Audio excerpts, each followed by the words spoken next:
जी नाज़रीन बिल्कुल जामशोरे में सिंध तरक्की पसंद पार्टी ज़िले जामशोरे तरफा सिंध अंदर जो अटे जा अघ जेके वधीक हलाइण ऐं थोरे सिंध अंदर जो महांगाई खिलाफ़ इन वक्त KTN न्यूज़ ऑफिस का जो एहतजाजी रैली कढी शहर के मुख्य चौक ते जो धरणो हुयो आहे। अटे जी हथरादू महंगाई कई वई आहे, गरीबन जो जीअण जंजाल कयो वियो आहे, उन्हनि जो उहो जेको सो फौरी तौर ते उन जो अटे जो सस्तो अघु जेको आहे उहो 70 ते जेको इंतज़ामिया मुक़ररु कयो आहे उन ते फौरी तौर ते अमल कराए गरीबन खे रिलीफ ॾिनो वञे। जेके अटे जा चोर आहिनि उन जे ख़िलाफ़ असां एहतजाज पिया कयूं त ग़रीब माण्हूअ खां ॿिया त सभु हक़ खसे विया हो, घटि में घटि उनखे रुखी मानी रखाइण जो ऐं उन जे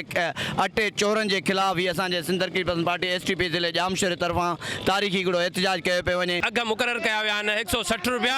जेका असां ईअं था सम्झूं त अवाम खे जीअण जो हक़ जे छिनण जे बराबरि था सम्झूं। खुराक हर क़िस्म जी अटो हुजे, दालियूं हुजनि, चांवर हुजनि, हिननि जा हथरादू जेके रेट मुक़ररु कया विया आहिनि इहो अवाम सां सरासर ज़ुल्म ऐं नाइंसाफ़ी आहे। सिंध तरक्की पसंद पार्टी क़ाइद जे तरफ़ां 3 ॾींहं सॼी सिंध में जेके एहतजाजी मुज़ाहिरा थी रहिया आहिनि उन हिन जे लाइ आहे त जेके गवर्नमेंट जे तरफ़ां नोटिफिकेशन कढियो वियो आहे त 70 रुपया अटो कंहिं बि दुकान ते तव्हांखे जेको आहे किथे बि अटो सस्तो न मिलंदो। तव्हां वञी ॾिसंदो त गोदामनि में कणिक खे घोंच निकिरी आया आहिनि, पर बदकिस्मती सां चवणो पए तॾहिं सरकार उहा कणिक ग़रीबनि में विरहण जे बजाए ख़राब करे रही आहे। हथरादू खोट आहे, हाणे 15 जनवरी ते पंहिंजे वोट जो सही इस्तेमालु कनि, इन्हनि ज़ालिमनि को छुटकारो हासिलु कनि। कादर मक्सी जे सॾ ते हे जेको STP जे तरफ़ां हिते बुख बदहाली ख़िलाफ़ हिते जेको एहतजाज रिकॉर्ड कयो पियो वञे, असां आला इदारनि खे अपील कंदासीं त अटो सस्तो कयो वञे त ॿी सूरत में सरापा एहतजाज थींदा। रेट जेके वधाए विया आहिनि इनखे लगाम ॾिनो वञे